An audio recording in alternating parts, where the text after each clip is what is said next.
Good morning. You're watching Good Morning India. I'm Divya Vadwa. We have a lot lined up for you this Friday morning, including KCR presenting videos to back MLA poaching charges against the BJP. Right, Divya, and I'm Parmeshwar Bava. The NCR region, new curbs have kicked in as the pollution worsens. All commercial diesel vehicles, in fact, are barred now from Delhi roads. But first up, the headlines. KCR presents videos to back MLA poaching charges against the BJP. Union Minister G. Kishan Reddy hits back, saying baseless allegations and insinuations. He calls the Chief Minister's press conference without substance and old gossip. Pollution remains in the severe category in parts of the Delhi NCR region, and curbs have kicked in. All commercial diesel vehicles barred from Delhi roads. Classes 1 to 8 in Noida schools go online. When can we expect some improvement from that visible pollution that you can see in the Delhi NCR region? Well, not till the 5th of November when the winds pick up speed.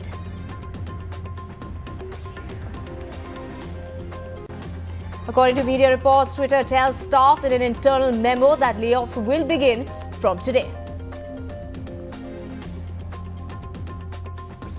And Benjamin Netanyahu makes a comeback in Israel as their Prime Minister concedes defeat.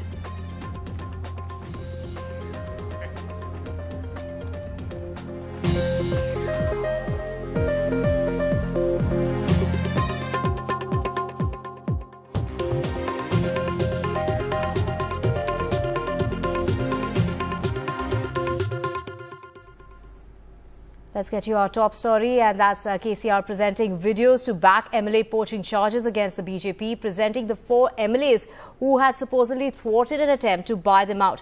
KCR said that he had more than an hour of hidden camera footage that implicated the BJP, Parmeshwar. Right, Divya. He also played 5 minutes of the tapes at this news conference. He scaled up his attack on the BJP as well as Prime Minister Modi, alleging that Delhi brokers tried to bribe the 4 MLAs of his TRS. KCR said that he would be sending the videos to top judges of the Supreme Court, the High Courts and opposition leaders. He's alleged that the BJP was trying to topple governments in other areas, not just in Telangana, including Andhra Pradesh, Delhi and Rajasthan as well. They openly say in this video, we have already dethroned 8 governments and how we conducted the operations. Now we are in the process of dethroning 4 governments. That is Telangana, Delhi, Andhra and Rajasthan. आज भी दीदी तुम्हारे 40 विधायक मेरे संपर्क में है आज भी. So we have our colleague Uma Sudhir joining us on the.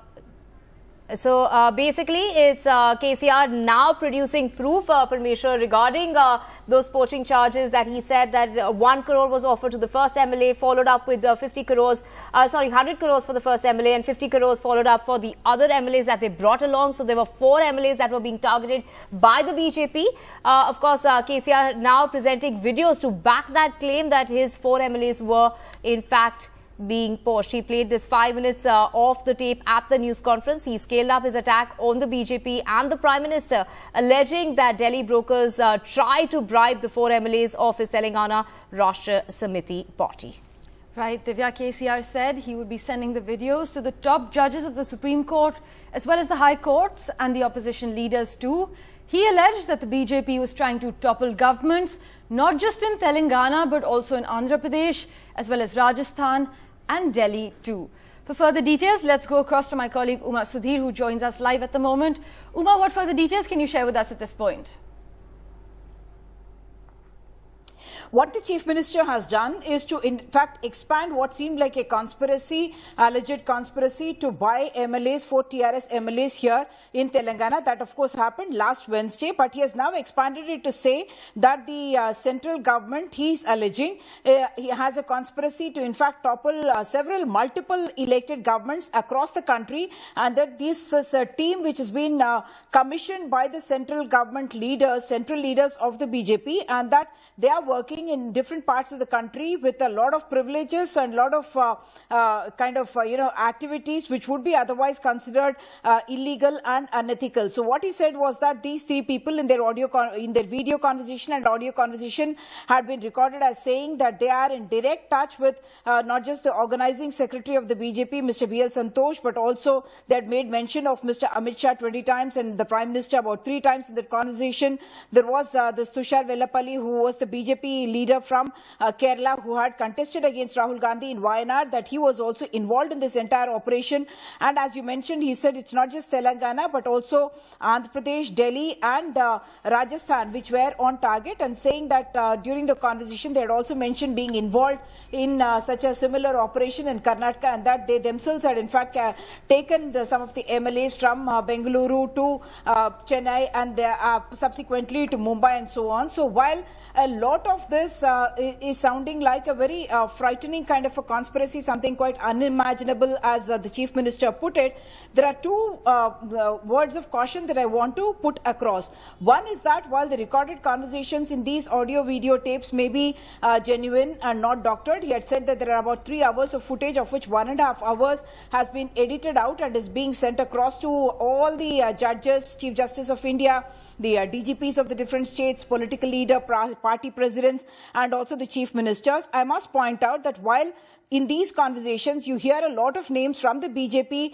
and that they were also involved in this conspiracy, as of now there is no direct evidence to say that those people, these 3 accused who were arrested by the Cyberabad police, that they were actually belonging to the BJP, because the BJP per se has denied any association with them, and Mr. Kishan Reddy in fact said that they had not given any general power of attorney to any of these people to act on behalf of the BJP itself. And they have denied that these 3 people belong to the BJP party. Right, Kishan Reddy going on to say it's old gossip.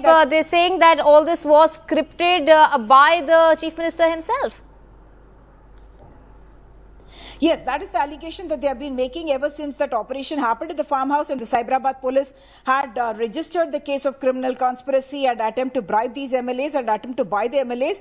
This was, of course, based on the complaint of the Tandur MLA, Rohit Reddy, who was also part of the press conference yesterday. He and the 3 other MLAs also were presented before the media yesterday. Of course, nobody took any questions, but the Chief Minister, from his part, gave this entire thing, saying that there is a threat to the democracy and therefore he wants all these different agencies to in fact act. But the TRS also pointing out from their side that if they believe that these 3 people do not belong to the BJP, why aren't they filing FIRs against these 3 people?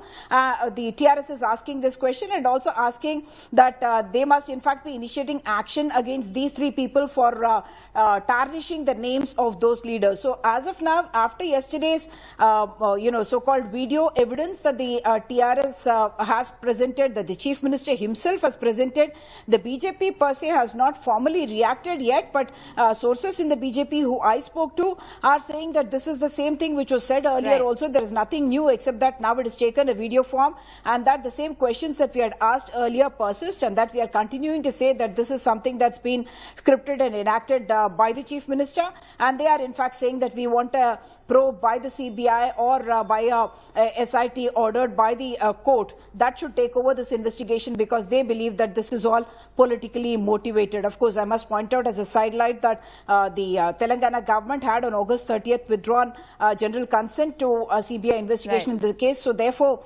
that as of now, unless the court orders it, cannot happen. Back to you. Thank you so much, Uma, for getting us all those details.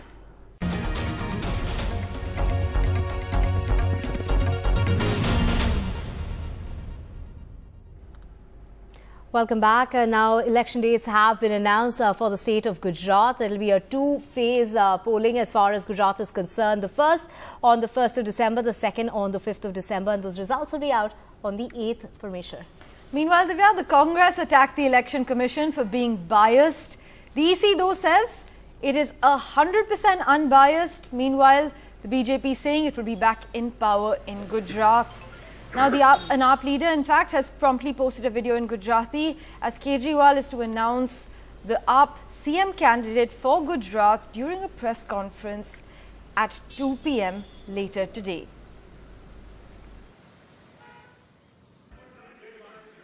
It should have been a routine press conference to announce the Gujarat election dates. Date of poll would be 1st and 5th, with the date of counting to coincide with Himachal Pradesh on 8th of December. But the Election Commission had to face tough questions. The delay, opposition claimed, allowed the Prime Minister to extend his spree of government inaugurations and election-style rallies in Gujarat. The Election Commission, though, denied bias. चुनाव आयोग की निष्पक्षता, चुनाव आयोग की धारणा, और मैं इसमें कहना चाहूंगा हमारे लिए नई बात नहीं है, ये एक लीगेसी है और ये इतनी प्राउड लीगेसी है इस कंट्री की, जितने भी पूर्व के, आज तो चुनाव आयोग बना नहीं है, जितने भी रिजल्ट्स हमारे पूर्ववर्तियों ने दिए हैं, ये उसी की स्ट्रेंथ है. While the ruling BJP welcomed the dates, कि जब जब बीजेपी आई है तो विकास हुआ है, जब जब बीजेपी आई है, और जब जब दूसरी पार्टी आई है तो विकास रोका है. मैं गलत तो नहीं बोल रहा हूं, काम रोका है कि नहीं रोका है? तो उनको आप घर बैठाइए और इनको आप काम दीजिए और अपना विकास करवाइए, इसके लिए आप आगे बढ़िए. the Congress kept up its criticism, mocking the Election Commission for the delay in a sarcastic tweet. तारीख क्यों नहीं आ रही थी, ये सबसे बड़ा सवाल है. और रोज प्रधानमंत्री जी कहीं ना कहीं गुजरात में जाके यहाँ तक कि जो राजकीय शोक होना था मोरबी का, उस तक को टाल दिया गया कि पहले मोदी जी अपने सारे रिबन काट दें, नई नई वेशभूषा में दिन में 3 बार आएं, रिबन काटें और घोषणाएं करें और उसके बाद चुनाव की तिथि घोषित. तो ऐसे कभी होता है क्या? But Aam Aadmi Party chief Arvind Kejriwal, in a twist, released a video in Gujarati in which he requested voters to give Aam Aadmi Party a chance. તમે મને તમારો ભાઈ માનો છો ને, આપના પરિવારનો હિસ્સો માનો છો ને, મને આટલો પ્રેમ કરવા બદલ ખૂબ ખૂબ આભાર.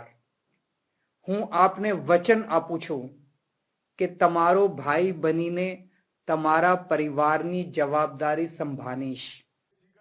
Within moments of the dates being announced, Home Minister Amit Shah kicked off a 3-day strategy session at the BJP headquarters in Gandhinagar. In Morbi, where the tragedy has cast a long shadow over the elections, locals said the bridge collapse will definitely have an impact on the polls. Morbi की जनता ने देखा है कि इधर क्या हुआ है, इसके लिए मोरबी की जनता समझदार है कि किसको वोट देना चाहिए, नहीं देना चाहिए, क्या है क्या नहीं है, वो सब स्थितियाँ को एक बार समझ के मोरबी की जनता जो भी डिसाइड करेगी वो सही रहेगा. लेकिन इधर जो हादसा हुआ है वो तो हम लोग इधर दुखदाई है, हम लोग इधर प्रेजेंट थे. With the entrance of the Aam Aadmi Party hotting things up, interesting thing would be to see whether it eats into the votes of the BJP in urban pockets or the Aam Aadmi Party, as we've usually seen, decimates the Congress in its strongholds. But for a state which has always seen Modi as the big factor, this time in the shadow of the Morbi bridge collapse, the question would be whether it is Modi or Morbi factor which is going to rule the elections. With camera person Pawan, Ankit Tyagi in Ahmedabad, NDTV. Let's get to your pollution check. And if you thought you're breathing bad, it's only going to get worse as far as the Delhi NCR region is concerned. The air quality likely to dip even further, and stage 4 as far as the pollution curves are concerned, those have kicked in. There's now a ban on the entry of trucks other than electric and CNG ones in Delhi, and those carrying essential commodities. Those are the only ones that have been exempted, Parmeshwar. In fact, stage 4 of the Graded Response Action Plan also includes a ban on the use of 4-wheeled diesel light motor vehicles in the Delhi NCR region. Essential and emergency services, of course, are exempted. In addition, all schools in Noida and Greater Noida will now hold classes online up to class 8 till the 8th of November in view of increasing pollution in the NCR region, according to official orders. So when can we expect some respite? The only way we can expect some respite is when that share of stubble burning reduces and also the winds pick up speed, and that is only expected on the 5th of November, when the winds will pick up speed and the pollutants will get out of the NCR region. We have Vedanta joining us.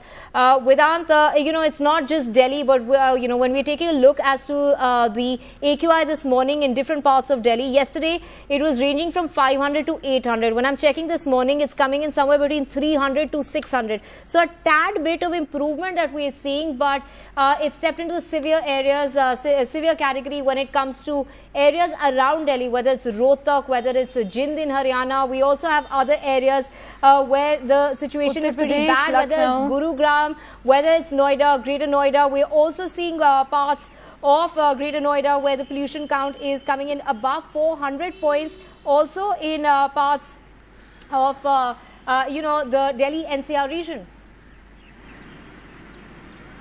Well, absolutely, Divya. As you rightly mentioned, the air quality index right now in Delhi as we speak is close to 450. And in Noida and other regions of the National Capital Region, the air quality also continues to be in the severe category. But what is concerning, Divya, apart from the air quality, is the fact that the PM 2.5 levels continue to be, between 450 and 500, in the National Capital as well as the NCR regions. Now, that is concerning because, as we've been reporting, that is almost, 400 to 500 times the safe limit of 5 that is set by the World Health Organization.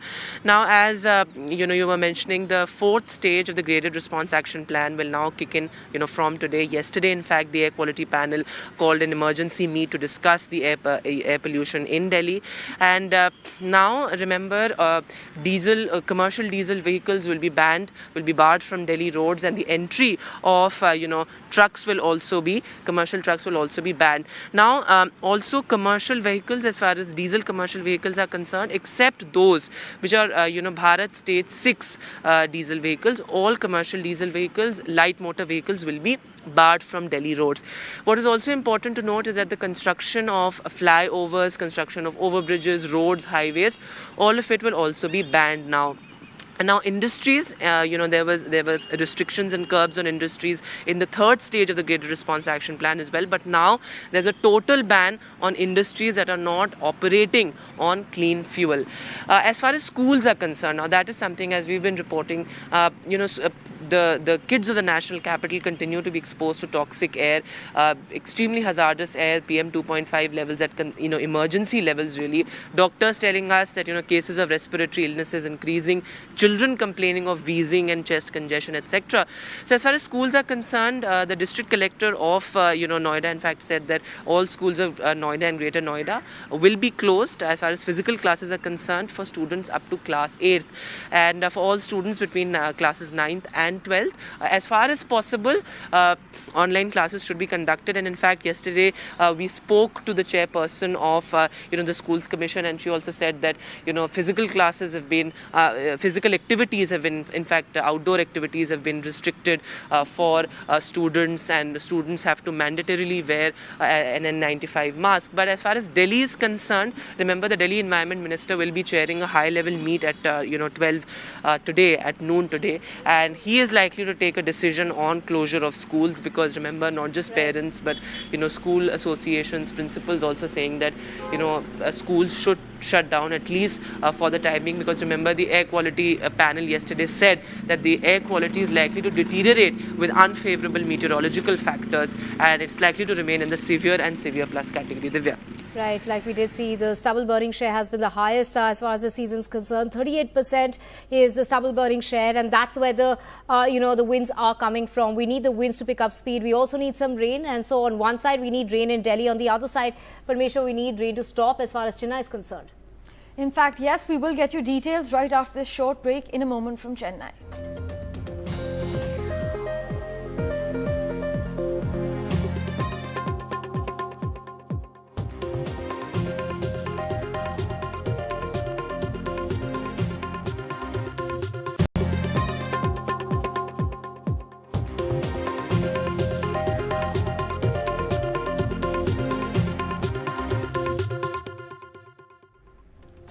Let's get you a quick update from Gujarat's Morbi. 5 days since the tragic collapse of Morbi Bridge in Gujarat, all search operations now, Divya, have in fact concluded. Right, Parmeshwar, 5 days after a 143-year-old suspension bridge collapsed, claiming at least 135 lives, injuring at least 100. All the teams of the NDRF, the Indian Coast Guard, Navy, Army and Fire Services are directed to leave for their respective bases with immediate effect. To get Right, so those services have now been stopped as far as those search and rescue operations are concerned in Morbi, just 5 days after that tragedy struck.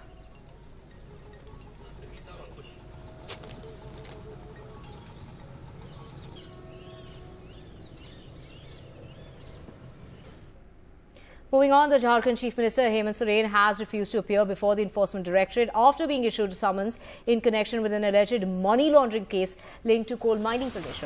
Responding to the summons, Hemant Soren said he has no fear. Remember, he faces disqualification as MLA on BJP's complaint for granting himself a mining lease while holding office back in 2021.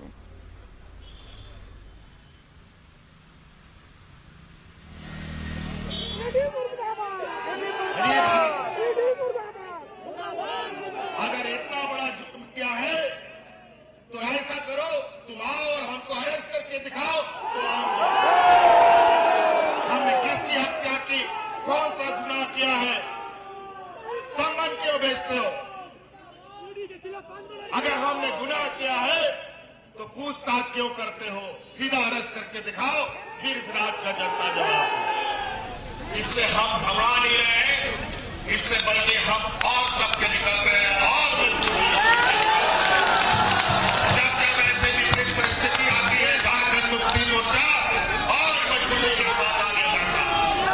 हमें लड़ने का और ताकत मिलता है, हमारे लोग और ताकतवर होते हैं। मैं तो यहाँ से कहता हूँ, गुजरात में रहने वाले हमारे आदिवासी भाइयों समझ जाओ और एक भी आदिवासी सीट भारतीय जनता पार्टी को ना जाए, इसका संकल्प।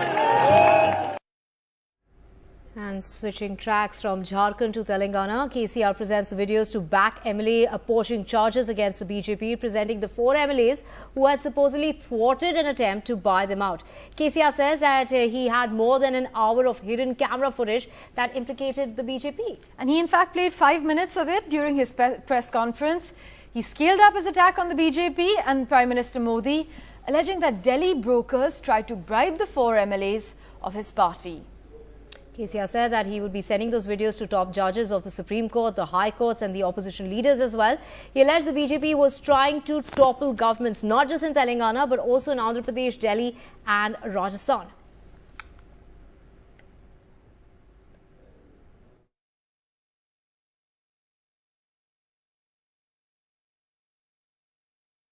They openly say in this video, we have already dethroned 8 governments and how we conducted the operations. Now we are in the process of dethroning 4 governments. That is Telangana, Delhi, Andhra and Rajasthan. आज भी दीदी तुम्हारे 40 विधायक मेरे संपर्क में है, आज भी।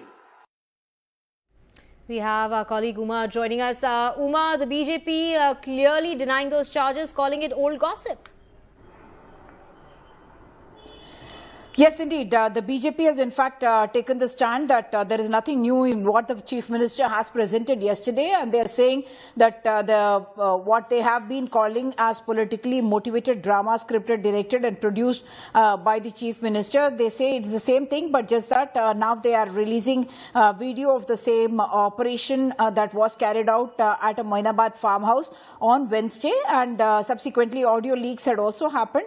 So the BJP per se saying that these 3 accused do not belong to the BJP and that they have not been authorized by the BJP to carry out any operation on their behalf.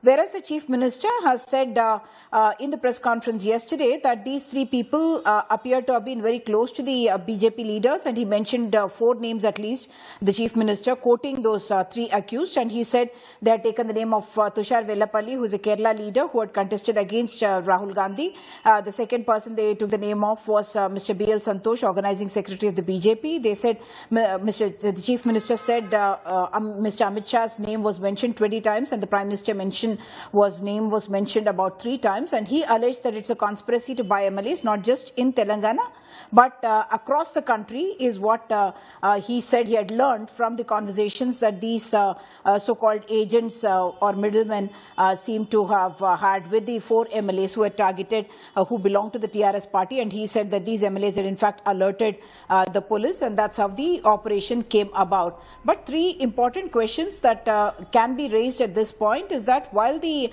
BJP is denying any access to any linkage to any of these 3 accused, they have not personally filed any cases against the 3 for tarnishing the image of either the party or of the leaders involved in it. Second point, while the Chief Minister is saying that there is big evidence and these videos, certainly they sound very, very dramatic, and the claims that are being made by the 3 accused in that case almost boastful, I would say, because they say that they were involved in operations here and there, and they're talking about Karnataka operation where they had personally taken the MLAs. They also claim that they used chartered flights to travel around the country. All that does sound a little boastful, but the evidence directly linking these people to the BJP leaders is not there, because we are not hearing the voices of any BJP leaders answering them in any manner. That is not yet clear. And there are also certain screenshots that were shared by the Cyberabad police with the court. In that, in a couple of them, in fact, you can see the messages of these people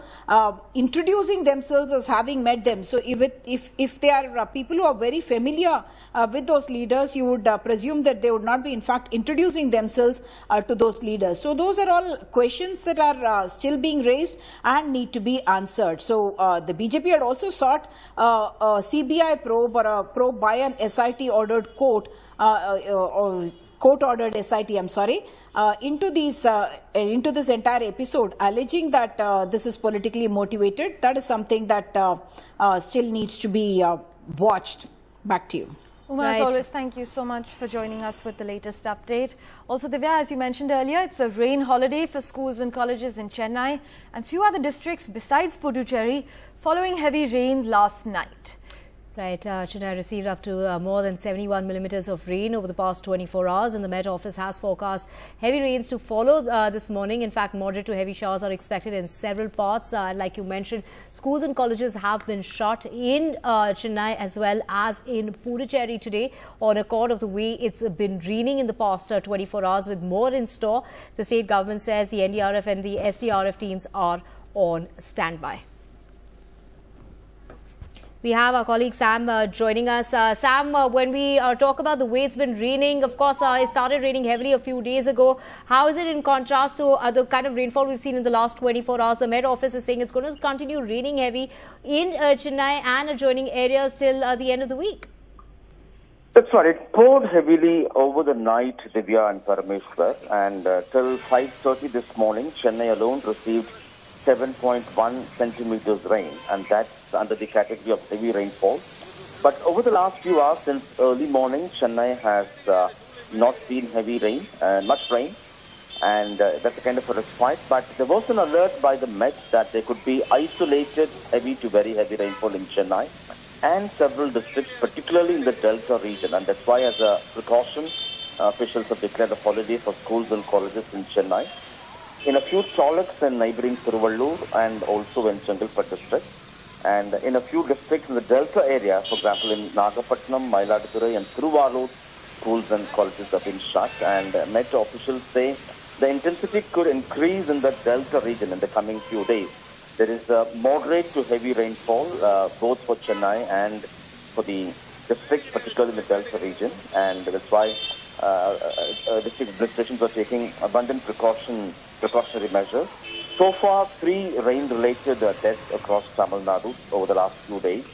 And officials say they are on standby. For example, in Chennai, officials say they have kept ready around 500 pumps. They have deployed around 300 pumps to flush out water wherever there is inundation. Although a few days ago, some parts of Chennai in the core area were free from inundation, but areas in the northern and southern parts, in the outskirts particularly, they witnessed inundation, and they deployed pumps there. They argue that although 150-kilometer long new stormwater drains were installed, there are areas which come under the long-term project, particularly in the northern and southern eastern parts, and they will be having a completion of these projects only a few months later. But they say there is definitely less of inundation this time, but areas where there are water still, that's a kind of a nightmare for those residents. And government says they are fully prepared. In fact, NDRF and SDRF personnel are ready in case they are required. And they're also keeping a watch on the water bodies and reservoirs, which many are nearly filling up. For example, the Chambarambakam Lake outside Chennai, it's almost 20 feet full. Its capacity is around 24 feet. And they are releasing around 800 cubics of water already, so that there will be no kind of a crisis we saw 10 years ago when there was major floods in Chennai. So authorities say they're fully prepared, and now all eyes would be particularly on the next few hours where, according to the Met Office, there could be intense, isolated, heavy rainfall in some pockets. Right, Sam, and the reason why it's been raining so heavily during the ongoing northeast monsoon is because multiple weather systems have come about together. We have a cyclonic circulation which is lying over Tamil Nadu. We also have a cyclonic circulation and a low pressure area which is at play, and which is why it's raining more than usual as far as that northeast monsoon is concerned. And Tamil Nadu and Puducherry are areas which usually benefit from the northeast monsoon. They're rain shadow when it comes to the southwest monsoon.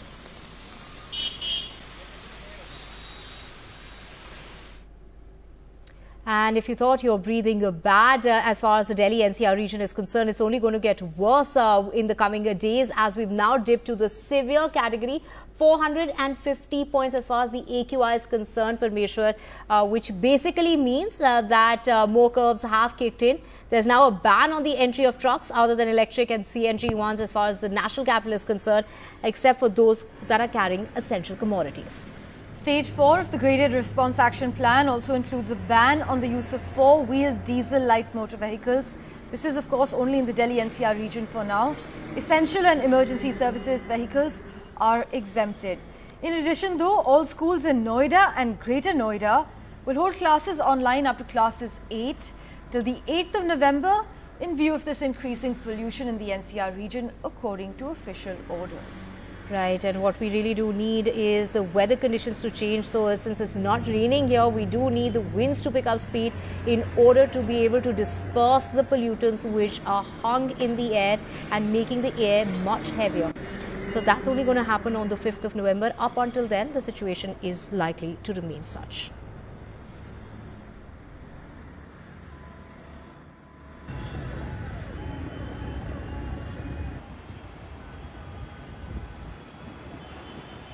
With a thick layer of smog covering Delhi this morning, parents concerned about their school-going children exposed to hazardous air, as levels of the lethal PM 2.5 pollutant shot up to emergency levels, 100 times the World Health Organization's safe limit. Solution तो यही है कि schools में अगर कहूँ तो बंद कर देने चाहिए कुछ टाइम के लिए, क्योंकि इतना पॉल्यूशन है, हमारे लिए ही सांस लेना मुश्किल हो गया है। सबसे अच्छा सॉल्यूशन है ऑनलाइन क्लासेस वापस से रिज्यूम कर दीजिए। ऐसे में तो मतलब बच्चों की रोज़ हम लोग डॉक्टर के पास जा के परेशान है, कभी ब्रीथिंग इश्यूज हो रहा है, कभी बुखार आ रहा है, कभी कुछ हो रहा है। स्कूल बंद करना इज़ नॉट ए सोल्यूशन। अब ये तो ब्रॉडर इश्यूज है, अब इसमें तो गवर्नमेंट्स को कुछ मेजर्स लेने चाहिए कि पोल्यूशन कैसे रिड्यूस कर पाएंगे governments. While a prominent Delhi school, Shriram, has already switched to the online mode at least for tomorrow, several others have imposed restrictions on outdoor activities in view of the plunging air quality. बच्चे बाहर ही नहीं जा पा रहे हैं, बाहर practice नहीं कर पा रहे हैं स्टेज के ऊपर। हमने एनुअल डे को भी थोड़े लेट करने की सोचे हैं। मास्क बच्चे जनरली N95 की तरफ शिफ्ट हो गए हैं। But this is not just a Delhi crisis. 119 of over 170 cities monitored have poor quality air. The worst are the northern cities. It is bright and sunny in Lucknow right now, but sometimes these appearances can be very deceptive, especially when air pollution is concerned. For instance, the air that we breathe in Lucknow is as much of a health emergency as it is in, say, a New Delhi, where the focus on these issues is much more. Lucknow's average PM 2.5 level this morning was 259, lesser than Delhi, but bad enough to cause significant discomfort. The city's homeless bear the brunt of killer air, but say they have few options. साहब रहा जाता है यहीं पर, मान के चलो दवा इलाज होता है कि अगर आया तो मान चलो मेडिकल से दवा ले ले, बड़े डॉक्टर के यहाँ जा नहीं सकते हैं, उतना पैसा है नहीं तो जा कहाँ सकते हैं। मेडिकल स्टोर से दवा ले लेंगे, किसी में गुजारा कर लेते हैं। A few kilometers away, at this prominent Lucknow school, parents say they are concerned about the growing pollution. From last few days, I'm seeing the health of my child and including me that we are not feeling well and cough and cold and this is because of only the pollution. Apart from children, the elderly are among the most vulnerable to health risks of air pollution. Well, immediately after Diwali, in fact the very next day, I felt this choking in the throat, and then I contracted fever as well as sore throat. I'm feeling that as if pollution is choking me. We really need to have proper this thing, you know. We should be taken care of. You're feeling chest pain, wheezing, what is it? Yeah. Wheezing and chest pain, and that cold and cough is not going. It's so uncomfortable. The whole day you're taking medicines and steroids. It's not right. Mr. Jain's case is a classical example of what we've been experiencing in the last few days. And please note, he's never had wheezing in the past. He's not a known asthmatic. So this is the first time he's had a problem like this, and I'm having to add nebulizers for his treatment and also steroids, because that's the only way I feel he'll recover. Here's the thing. The pollution is terrible today because the PM 2.5 levels shot up to almost 100 times the safe limit set by the World Health Organization. However, Delhi's annual average of the PM 2.5 is also 20 times the safe limit, which is why action against pollution needs the same focus 24/7 that we are seeing today, so that the children of the national capital do not have to choke in poisonous air. With Alok Pandey in Lucknow and camera person Kanan Patra in New Delhi, Vedant for NDTV.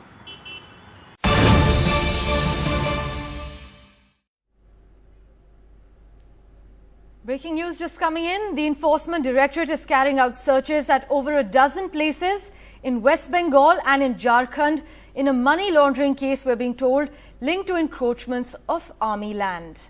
There are also IT raids at Jharkhand MLA Pradeep Yadav and Anupam Singh's house, and the ones Anupam is the one who exposed the BJP action plan of luring Congress MLAs. That is what we're hearing. To get more details, we have our colleague Arvind joining us.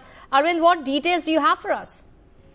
Divya, the Enforcement Directorate is currently carrying out searches at over a dozen places in both the state of West Bengal and also in Jharkhand in connection with the money laundering case that the agency initiated, taking cognizance of an FIR over alleged encroachment of army land. So what we are being told is that several businessmen in both these states are currently under the radar of the Enforcement Directorate, and also over a dozen, almost 12 to 13 places are currently being searched in both these states. That's what our sources in the Enforcement Directorate are saying. We did ask whether any of the political executives or any political personalities being currently raided in this particular search operation. What we are being told is that currently the search operation is mostly focused on this private businessman who allegedly encroached the land of army and then taking cognizance of the FIR. Now the Enforcement Directorate is carrying out these searches. Right. Arvind, we will keep tracking the story and keep coming back to you for more on that. Thank you so much for all those details. Moving on to some international news now. The Bank of England made its biggest interest rate increase in 3 decades Thursday as it tries to beat back stubbornly high inflation fueled by Russia's invasion of Ukraine and the disastrous economic policies of the former Prime Minister Liz Truss. Right, the central bank boosted its key rate by 0.75 of a percentage point to 3% after consumer price inflation returned to a 40-year high in September.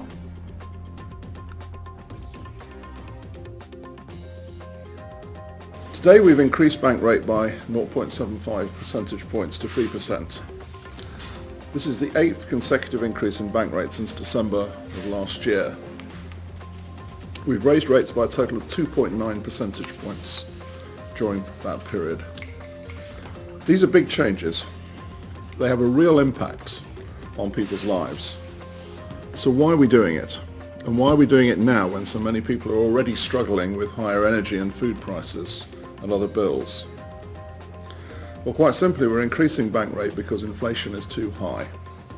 And it's the bank's job to bring it down. Ukraine is counting on more Western tech support as its war against Russia drags out, with Microsoft pledging to extend its backing for Kyiv's extraordinary wartime innovation through the end of next year. Microsoft will take its financial commitment to more than $400 million, enabling the Ukraine government and other organizations to keep using the Microsoft Cloud and its public data centers across Europe. This is what the company's president announced at the annual Web Summit in Lisbon.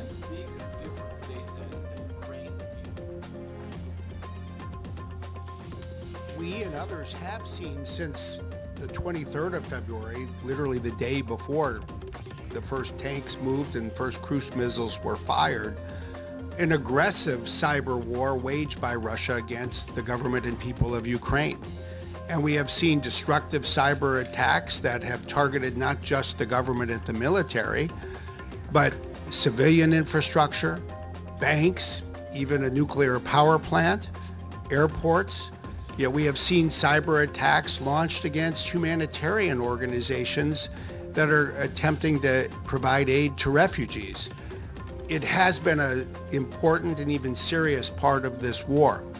I don't think anyone necessarily would have predicted the extraordinary innovation of the people and government of Ukraine over this year.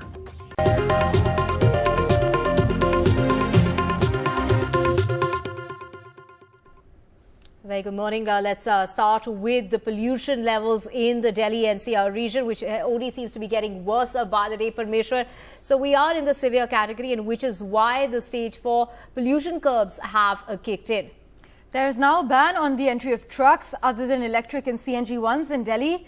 Those carrying essential commodities, of course, are exempted. But stage 4 of the Graded Response Action Plan also includes a ban on the use of 4-wheel diesel light motor vehicles in Delhi NCR. And also, in addition, all schools in Noida and Greater Noida will now hold classes online up to class 8 till the 8th of November. What we really do need is for the weather conditions to change because that stubble burning that's taking place in Punjab and Haryana, the contribution coming from there has reached its all-time high of 38% as far as the season is concerned in the last 24 hours. Now we need the winds to pick up speed in order to disperse the pollutants which are hanging in the atmosphere, making it extremely polluted. Those are visuals coming in from the Delhi NCR region early this morning, and as you can see, no respite.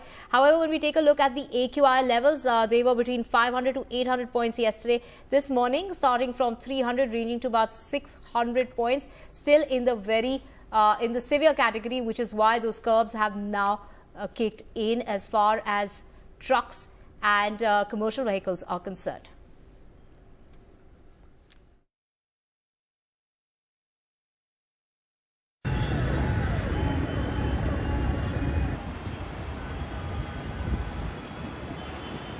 With a thick layer of smog covering Delhi this morning, parents concerned about their school-going children exposed to hazardous air, as levels of the lethal PM2.5 pollutant shot up to emergency levels, 100 times the World Health Organization's safe limit. Solution तो यही है कि schools में अगर कहूँ तो बंद कर देने चाहिए कुछ टाइम के लिए, क्योंकि इतना पॉल्यूशन है, हमारे लिए ही सांस लेना मुश्किल हो गया है. सबसे अच्छा सॉल्यूशन है ऑनलाइन क्लासेस वापस से रिज्यूम कर दीजिए.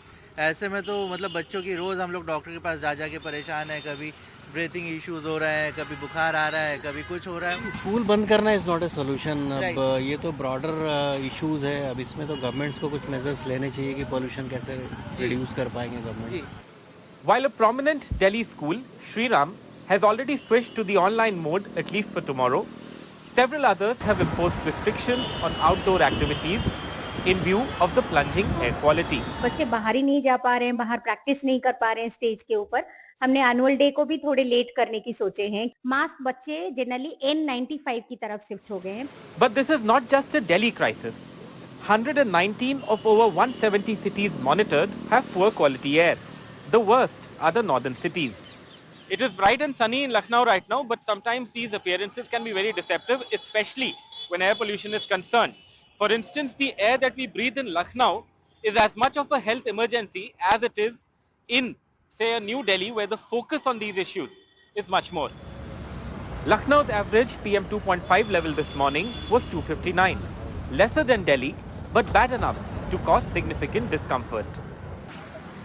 The city's homeless bear the brunt of killer air, but say they have few options. साहब रहा जाता है यहीं पर, मान के चलो दवा इलाज होता है कि अगर आया तो मान चलो मेडिकल से दवा ले ले, बड़े डॉक्टर के यहाँ जा नहीं सकते हैं, उतना पैसा है नहीं तो जा कहाँ सकते हैं, मेडिकल स्टोर से दवा ले लेंगे, किसी में गुजारा कर लेते हैं.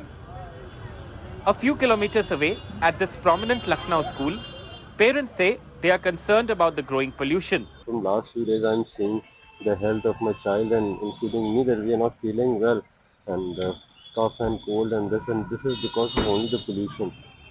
Apart from children, the elderly are among the most vulnerable to health risks of air pollution. Well, immediately after Diwali, in fact the very next day, I felt this choking in the throat, and then I contracted fever as well as sore throat. I'm feeling that as if pollution is choking me. We really need to have proper this thing, we should be taken care of. You're feeling chest pain, wheezing, what is it? Yeah. Wheezing and chest pain, and that cold and cough is not going. It's so uncomfortable. The whole day you're taking medicines and steroids. It's not right. Mr. Jain's case is a classical example of what we've been experiencing in the last few days. And please note, he's never had wheezing in the past. He's not a known asthmatic. So this is the first time he's had a problem like this, and I'm having to add nebulizers for his treatment and also steroids, because that's the only way I feel he'll recover. Here's the thing. The pollution is terrible today because the PM 2.5 levels shot up to almost 100 times the safe limit set by the World Health Organization. However, Delhi's annual average of the PM 2.5 is also 20 times the safe limit, which is why action against pollution needs the same focus 24/7 that we are seeing today, so that the children of the national capital do not have to choke in poisonous air. With Alok Pandey in Lucknow and camera person Kanan Patra in New Delhi, Vedant for NDTV. So Vedant joins us from the national capital. Vedant, first tell us, visibly, is it any better this morning, say in comparison to yesterday? Of course, we do know we're in the severe category, and when we take into account the AQR figures, they're ranging from 300 going up to about 600 points. Also, when we talk about these measures that have been kicked in, especially in regard to the trucks and commercial vehicles, what about schools? That call that needs to be taken. We do know the Chief Minister will be, addressing that issue today, later on in the day. But in regard to Noida, those schools have now taken that call to at least go online for classes 1 to 8. Well, Divya, I couldn't hear your question properly, but from what I heard, see, first of all, as far as the measures that will be implemented from today under the fourth stage of the Graded Response Action Plan, there are mostly vehicular restrictions. So, as far as vehicular restrictions are concerned, there will be a near total ban on the entry of trucks in the national capital. So, a ban on all commercial diesel vehicles except those which are Bharat Stage 6 vehicles. Other than that, of course, trucks carrying essential commodities are also left out as far as the restrictions are concerned. Now remember, a ban also on light motor vehicles. So here in fact we are at the Delhi-Badarpur border, and the sense that we get here now is that of course as we've been reporting that trucks operating on clean fuel CNG here of course are not permitted to enter the national capital. Remember the primary question that we are asking at the moment is that how will this ban be implemented, because we see this every year under the Graded Response Action Plan that these vehicular restrictions come in. However, the implementation of this ban is really a Herculean task. And as far as the odd even scheme is concerned, I remember yesterday in the emergency meet of the air quality panel, there was no decision taken on the odd even scheme to be implemented. So there are two major decisions that we are expecting from the high level meet that will be chaired by the Delhi Environment Minister today. One, of course, is on the closure of schools. So yesterday the air quality panel recommended the Delhi government to take a decision on closure of schools. It's ultimately the state government's call to implement that decision. And the second decision is the implementation of the odd even scheme. The third, of course, decision is the Delhi government may direct people, 50% people in offices to work from home. That is also one of the suggestions of the air quality panel.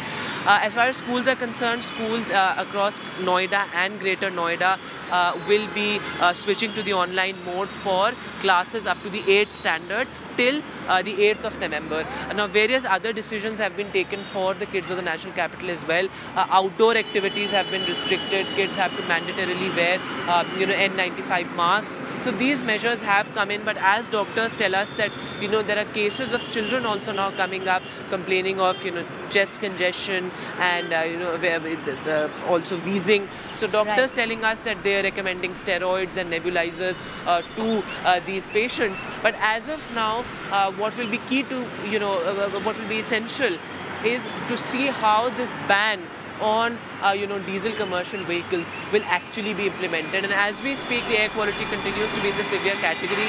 The PM 2.5 levels also continue to be in the 400 to 500 range, which is, as we've been reporting, 100 times almost the WHO's safe limit. So let's see, how this ban is implemented, because remember the air quality panel yesterday also said that due to unfavorable weather conditions, due to the wind speed, the air quality is likely to remain in the severe and severe plus category. Divya.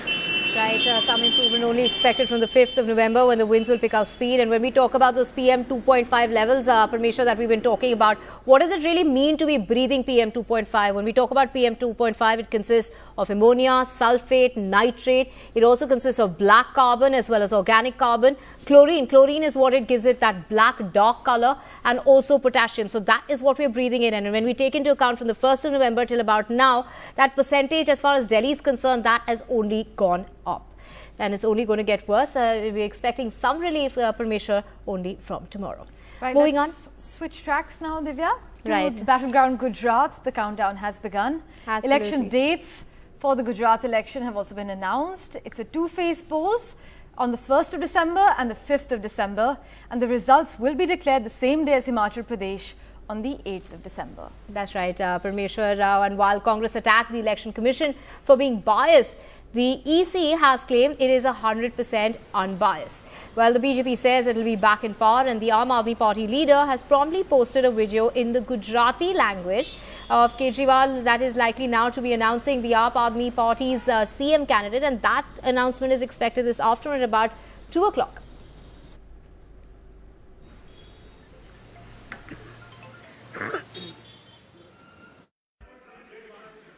It should have been a routine press conference to announce the Gujarat election dates.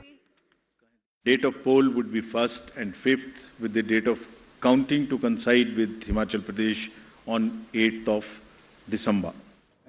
But the Election Commission had to face tough questions. The delay, opposition claimed, allowed the Prime Minister to extend his spree of government inaugurations and election-style rallies in Gujarat. The Election Commission, though, denied bias.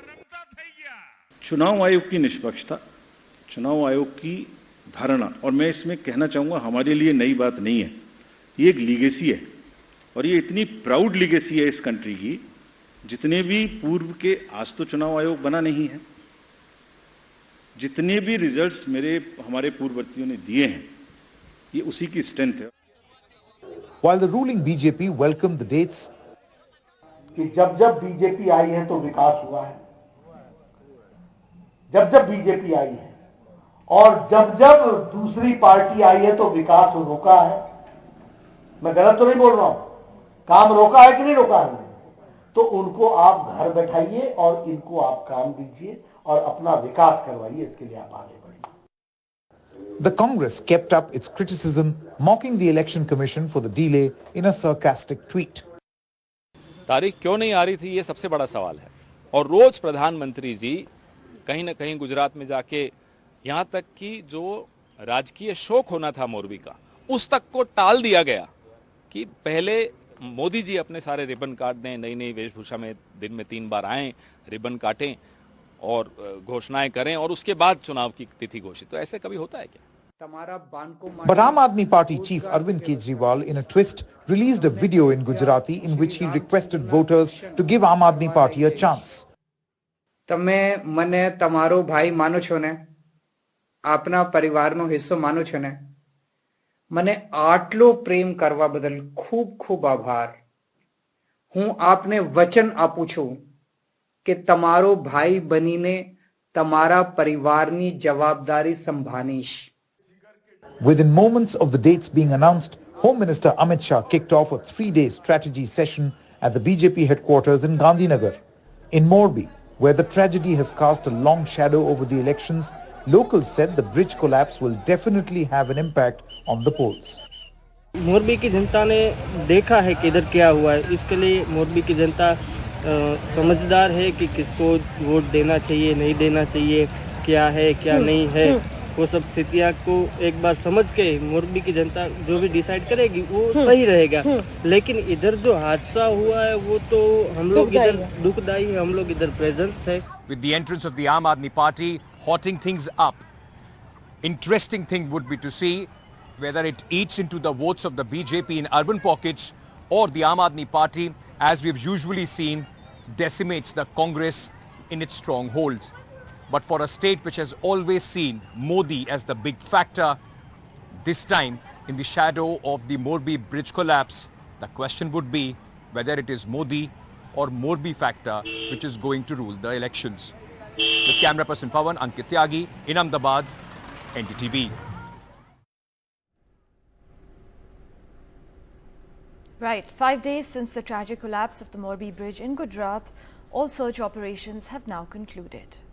5 days after a 143-year-old suspension bridge collapsed, claiming at least 135 lives, and 100 people have been injured. All teams of the NDRF, the Indian Coast Guard, Navy, Army and Fire Services are directed to leave for their respective bases with immediate effect.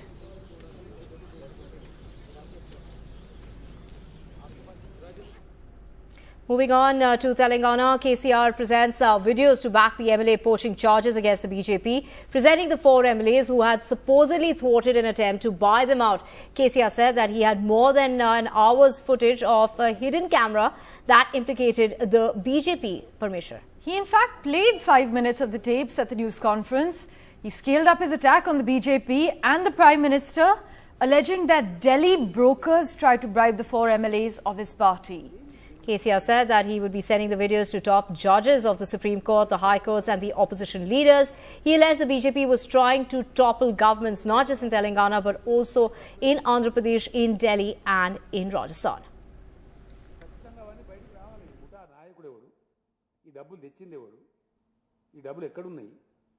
They openly say in this video, we have already dethroned 8 governments and how we conducted the operations. Now we are in the process of dethroning 4 governments. That is Telangana, Delhi, Andhra and Rajasthan. आज भी दीदी तुम्हारे 40 विधायक मेरे संपर्क में है आज भी. Right, Uma Sudhir joining us for further clarity. Uma, KCR claims that these alleged brokers in these videos, they claim that they've dethroned at least 8 governments. Yes, indeed. What the Chief Minister did was present video evidence. What he claimed was that there was voluminous video evidence that would in fact run into 70,000 to 80,000 pages in digital format itself. And he said that this entire thing was a conspiracy to topple not just the Telangana government, but as we played out, the other 4 governments as well. He mentioned Telangana, Andhra Pradesh, Delhi, as well as Rajasthan. And in fact, we have heard audio clips earlier in which the so-called accused in this case have in fact mentioned that they are in touch with 43 MLAs of the Aam Aadmi Party, and in fact Manish Sisodia had reacted to that as well and demanded that action should be taken against the BJP leaders who are against this. So what the Chief Minister did was to present 1.5 hours of what he said. They had about 3 hours of footage and recordings which he alleged had conveyed this entire conspiracy of trying to topple governments.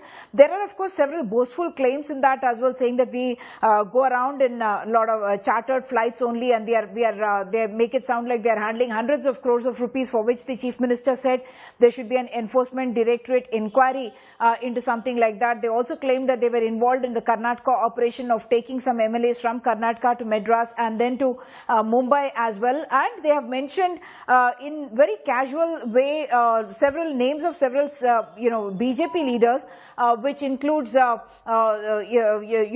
leader from Kerala, who in fact, Tushar Vellapalli, who had contested against Rahul Gandhi in Wayanad, and they also mentioned the name of B.L. Santosh, organizing secretary of the BJP.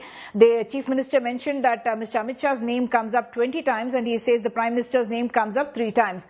What I must point out is that the BJP has reacted to this entire episode, saying that there is nothing new in what the Chief Minister has put out. It is the same thing which was there after the operation at the Moinabad farmhouse, after which there were audio leaks as well.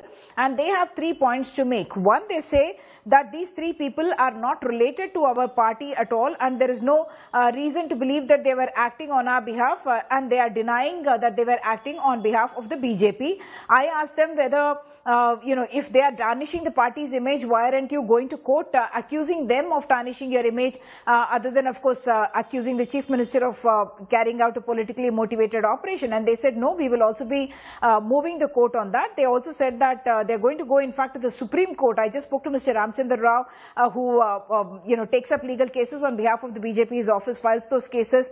As we know, one of the BJP leaders had gone to the High Court asking for a CBI inquiry, and also asking for a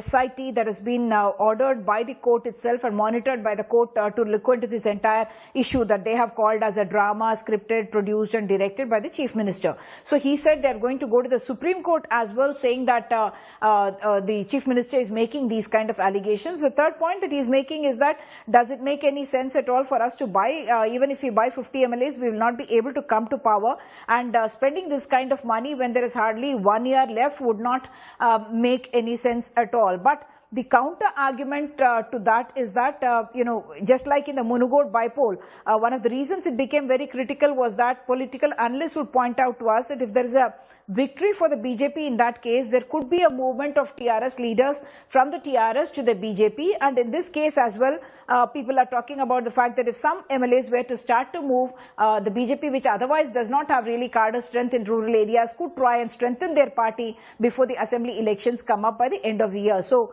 a lot of action, and we are expecting now that the BJP in fact will be moving court once again. Back to you. Right, the BJP calling it an old gossip as far as those attacks are concerned by KCR. Thank you so much, Uma, for joining us with those details. We will keep tracking this story for more. For now, we're slipping into a very short break.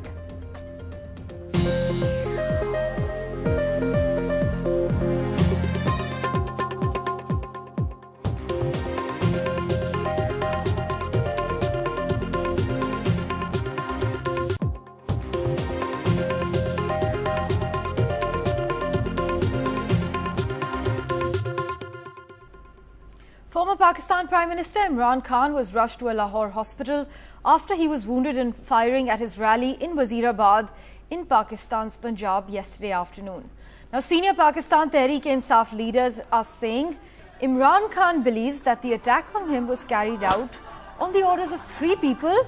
Now, these 3 people include Prime Minister Shehbaz Sharif, the country's interior minister, and a top ISI general, and his remarks were based on information he claims he had received.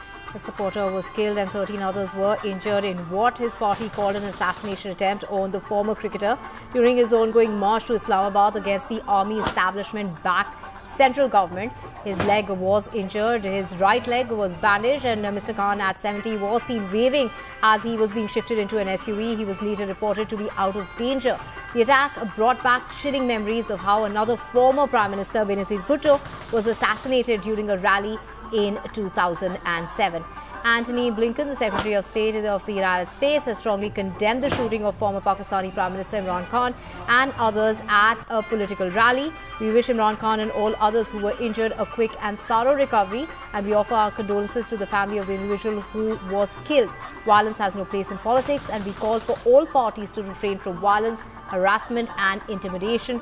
The United States is deeply committed to a democratic as well as peaceful Pakistan. We stand with the Pakistani people.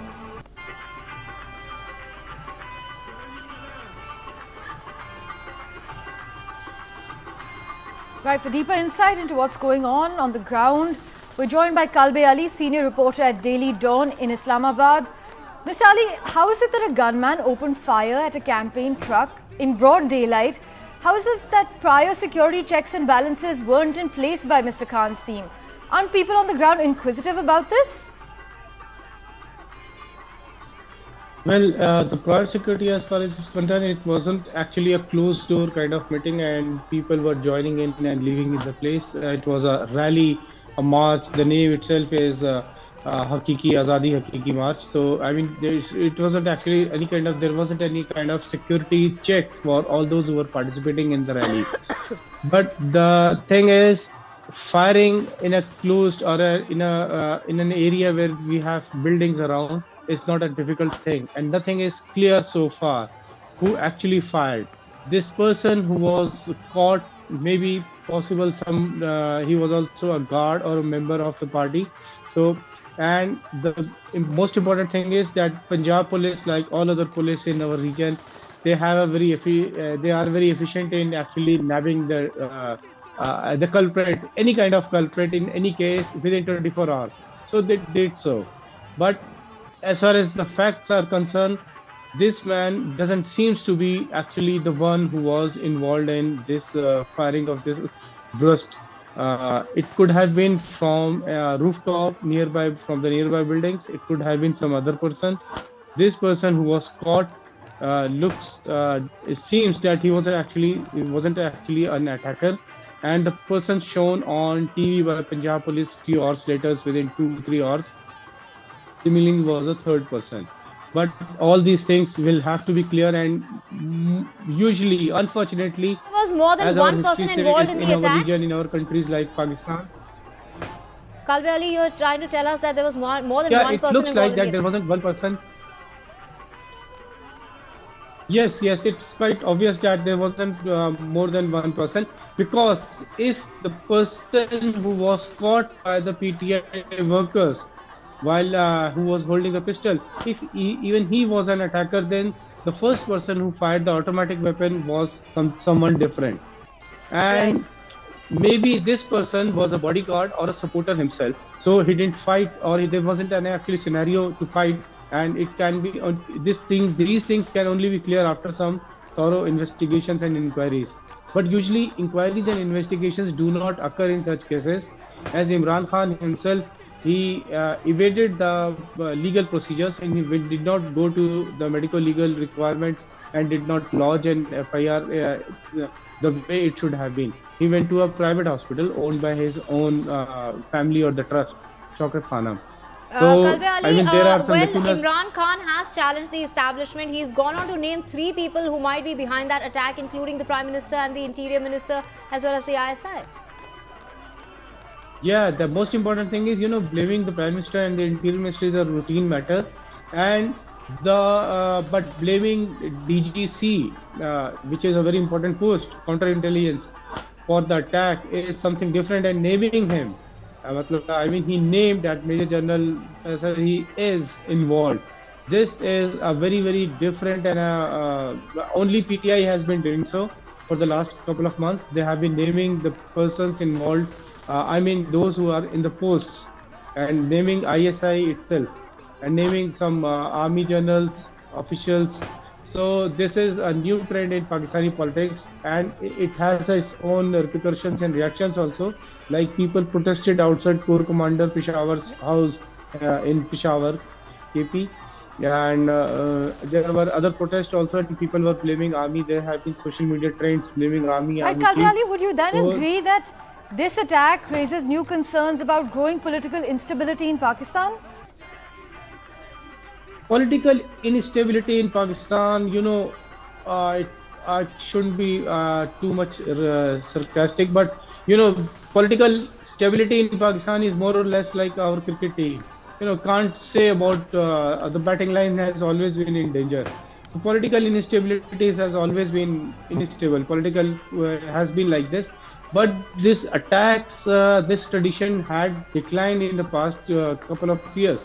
Now it is coming back, which is not a good sign, because we have seen so much of violence in politics, and unlike many other countries, violence in Pakistan becomes very, very dangerous, and it cannot be. But at the same time, it cannot be compared with violence during when Benazir Bhutto was assassinated, because they were suicide bombers.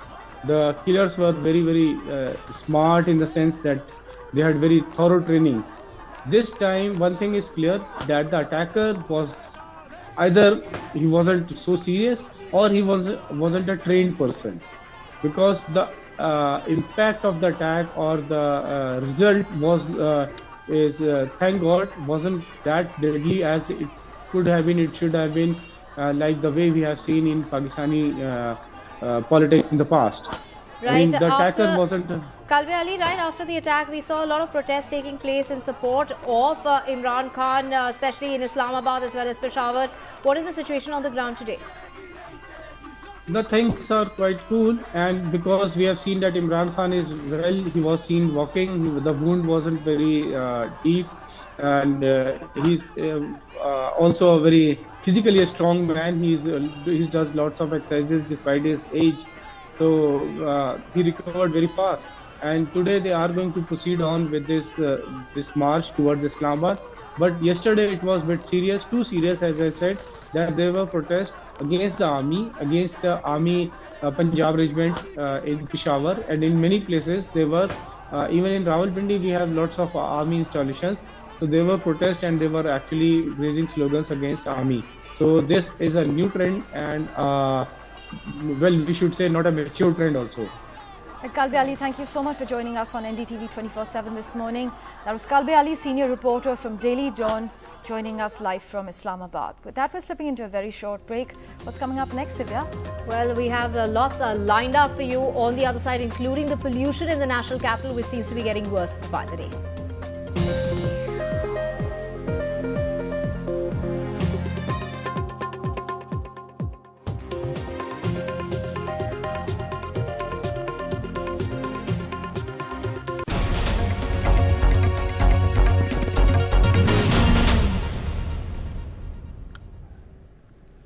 Welcome back. If you thought you're breathing bad, it's only likely to get worse as far as the Delhi NCR region is concerned. We've stepped into the severe category with 450 points as far as the AQI levels are concerned.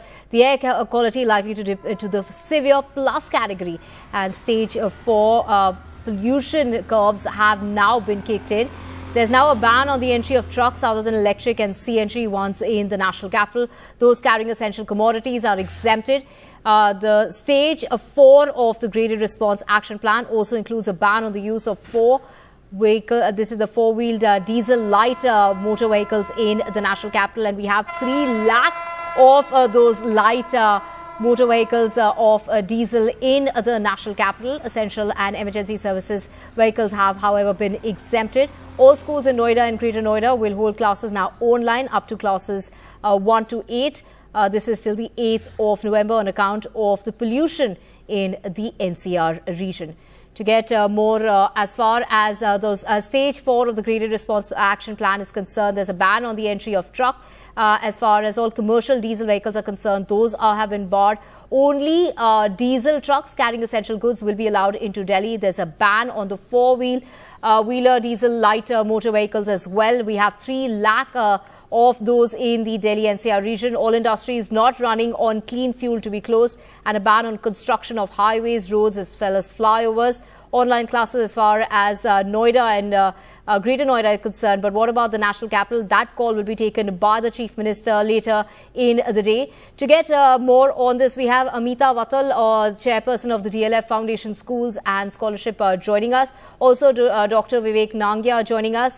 He's a pulmonologist from the Max Hospital. Thank you so much for joining us this morning on NDTV. Dr. Vivek Nangia, first I'd like to take my question to you. In regard to the pollution levels, when we breathe PM 2.5, what impact does it have? Because when we're breathing PM 2.5, it includes ammonia, it includes nitrate, it includes sulfate, as well as black carbon, chlorine, amongst other components. So basically, Divya, when we talk about air pollution, we talk about 2 components. One are the particulate matter and the other are the toxic gases. So sulfur dioxide, nitrous oxide, they all are toxic gases which playing at all times, for which there is no barrier at all in our lungs. Whereas for the particulate matter, when it is 5 microns and above, then yes, we have some filtration levels. which could happen in the upper airways. These kind of particles get filtered out. So maximum they can cause is irritation in the eyes, sore throat, nasal congestion and all that. But a particle size less than 2.5 microns goes right into the lungs. And in fact, something less than 0.3 microns would probably get absorbed into the bloodstream directly without getting even affected by our normal lung defense mechanisms. So keeping that in mind, that all these toxic gas and particulate matter, what they do is they actually trigger off an inflammatory cascade in our lungs. This inflammatory cascade from the lungs then moves onto the bloodstream and from bloodstream into the various parts of our body, brain and the heart. So while we talk about the impact on the lungs, which could be ranging from, say, just a simple infection, a viral infection, to a fatal infection, from a simple, say, bronchial asthma to an acute asthma, getting hospitalized, impact on the lungs with diseases like lung cancer, with hypersensitivity pneumonitis, and all these impact start right from childhood itself, and it goes on till the adulthood. Of course, the more vulnerable could be the elders and the younger children, less than 5 years of age. But nowadays, because the mobile population is in their 30s and 40s, we're seeing a lot of patients coming in that age group also with similar kind of complaints. Apart from that, it can also result in heart attacks. It can also result in strokes. It can result in premature deaths, reducing your lifespan. So there are enough studies to support the fact that lifespans are getting actually reduced. So that is what today. Right, Dr. Nangia, they're saying how lifespan is actually getting reduced in Delhi and the NCR region, in fact, across India on account of the pollution levels. We also have Amita Wattal joining us. As far as schools are concerned, Noida seems to have taken that call to shut down classes between class 1 to about 8 till about the 8th of November. The Chief Minister of Delhi still has to take that call. Do you think it's advisable for the schools to be shut on account of the way the pollution levels are at this point in time? Divya, this has been going on from 2015. And what amazes me is that there have been these conversations that the government is coming up with something called a happy cedar. The IARI talked about the fact that they had a bio decomposition machine, but nothing has happened. And this is what is absolutely alarming, that the immediate person that is affected are the children, because automatically with all these conversations that doctors have, there's a lot of panic among parents, and I understand that. So, but we have to also look at the fact that the performance grading index has also come out, which very categorically says that the most learning gaps that we can see amongst children is in primary and foundational years, who are the most vulnerable. And, there are progressive schools, very rich schools, elite schools that can have all these air pollutants, and they can have these machines to prevent pollution in their classrooms. But what happens to government schools? Because automatically it gets all closed down. So I agree that from the place that I'm speaking, even as I'm speaking right now in Gurgaon, the air quality is about 457. So which actually is a very severe mark of air pollution.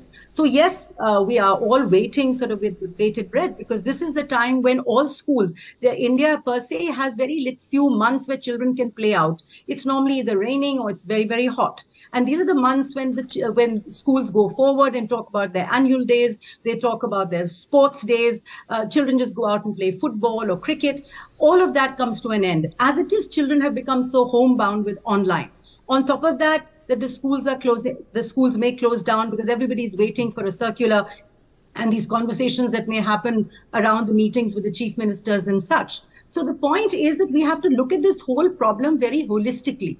We have to find some method. It's been 5 years. The conversation only happens in the month of November till the month of January. What happens in the interim period between when all this is going on? And we say that we are a very progressive country. We are finding so many new technologies. There is AI, there's all sorts of things. Why can't we find some kind of a solution to this huge problem? Because the whole Gen Next is going to be affected. The pandemic has already taken them so far away as far as their learning is concerned. And now again, if it gets closed down, we are back online. We all know that online doesn't really work with children. Maybe it may work in a coaching center, but it doesn't work with children.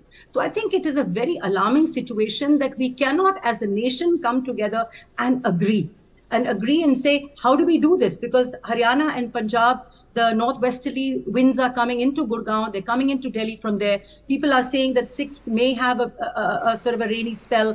Things may get better. The CTET exams are starting on today and tomorrow, where a whole lot of teachers will be sitting in centers. I mean, sometimes I wonder whether adults are okay as a casualty. And we have to, so, we have to really think about this. It's not only about the child, it's also about the adult, because they're also coming into classroom, into offices and such.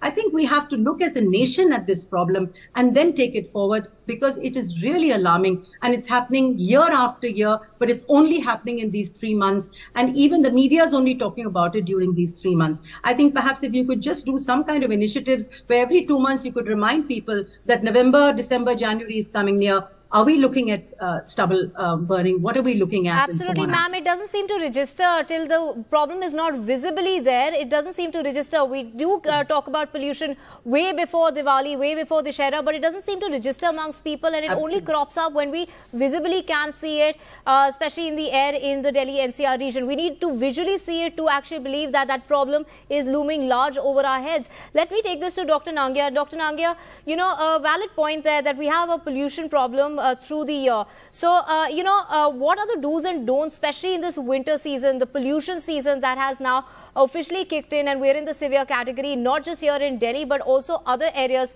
of the country? Divya, thank you for asking me this question. So basically, I think the time has come where we need to decide our outdoor activities based on the AQI levels. So if the AQI is more than 400, that's almost like a national emergency kind of a situation where everything should be in a total lockdown. When it is 300 and above, at least we should not be performing any strenuous physical activity outdoors and limit our outdoor activities as much as possible, outdoor movement in fact. So, and even if you have to move out, then the only thing that can save you to some extent is the N95 mask. So you must be wearing a mask properly, which is snugly fitting the nose, the mouth, going right up to the chin so that this entire area is completely sealed off. And Ms. Amita rightly said that this is the time when people have in the schools, they have their annual days and sports days.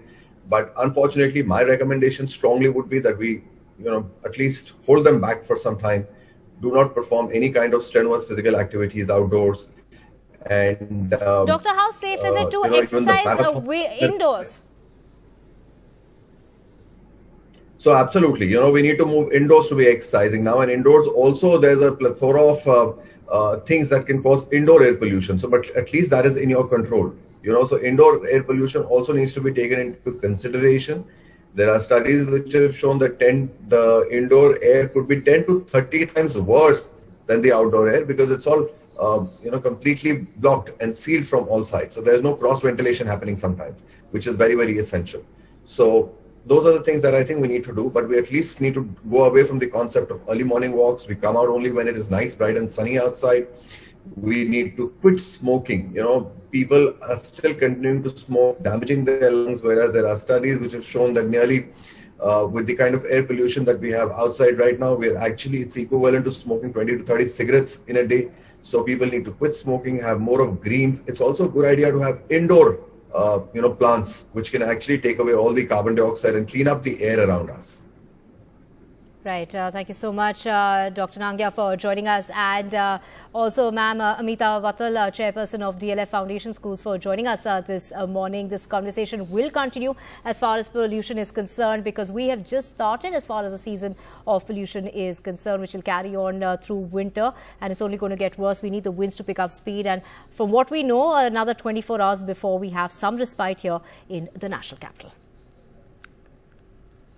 Now, when we talk about the weather conditions, let's talk about Tamil Nadu. It's been raining heavily in Chennai. A rain holiday has been announced as far as schools and colleges are concerned in Chennai today on account of the way it's been raining. In the last 24 hours alone, 71.4 millimeters of rain has been recorded. The Met Office has forecast isolated heavy showers in the city, and that is likely to continue. In fact, we have showers all the way till the 7th of November.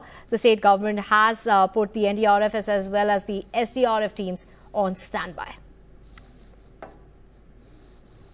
Yellow category warning that has been sounded off as far as Chennai is concerned, as well as Puducherry. Now, the northeast monsoon is active in the southern peninsula, and usually during the northeast monsoon, it is Tamil Nadu and Puducherry which benefit the most. They are in the rain shadow area as far as the southwest monsoon is concerned. Sam, you know, there are multiple weather systems at play. There's a cyclonic circulation. There's also a low pressure area while the northeast monsoon is underway. So this is the situation. The Met Office has said as far as the month of November is concerned, there's going to be a above normal rainfall in the southern part of the country, which includes Tamil Nadu. So we're expecting a 23% surplus. This is just the beginning of the month. So lots of showers expected as far as the forecast goes. What can we expect? Possibly, as much as the forecast goes, they had forecast very heavy, intense rainfall in isolated places in Chennai and a few pockets in the adjoining districts, and that's why on that basis authorities didn't want to take any chances and they had declared a rain holiday for schools and colleges. Over the last 24 hours, Chennai alone received 71 millimeters. That's slightly heavy rainfall, but since it was spread over the last 24 hours, large parts of the city are dry and sunny now.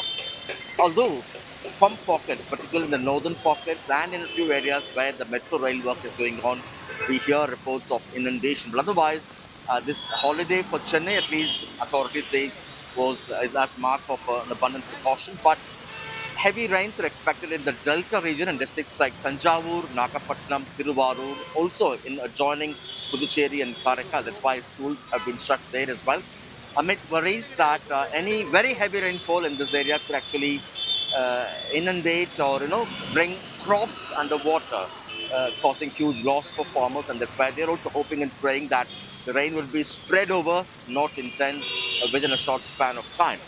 But authorities say they're fully prepared in terms of relief centers, in terms of pumping equipment, and also in terms of NDRF and SDRF personnel kept on standby.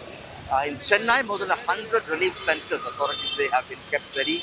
Around 300 boats are also kept ready. Remember, this is just the beginning of the northeast monsoon. This season continues till December. And whenever there is an alert in terms of what happened a few days ago, authorities say, although there could be inundation, but it will drain off very soon. But last time we saw severe inundation in pockets in the northern and southern parts of Chennai. And authorities say, although they've built around 150 kilometers long new stormwater drains, these areas are yet to be covered. Under that, they are working on a long-term project in terms of a 250 kilometer long stormwater drains. But whenever there is a very heavy rainfall in a short span of time, these areas still come under waterlogging and inundation. So everyone keeping their fingers crossed. At the moment, relief, but rains expected in the Delta region.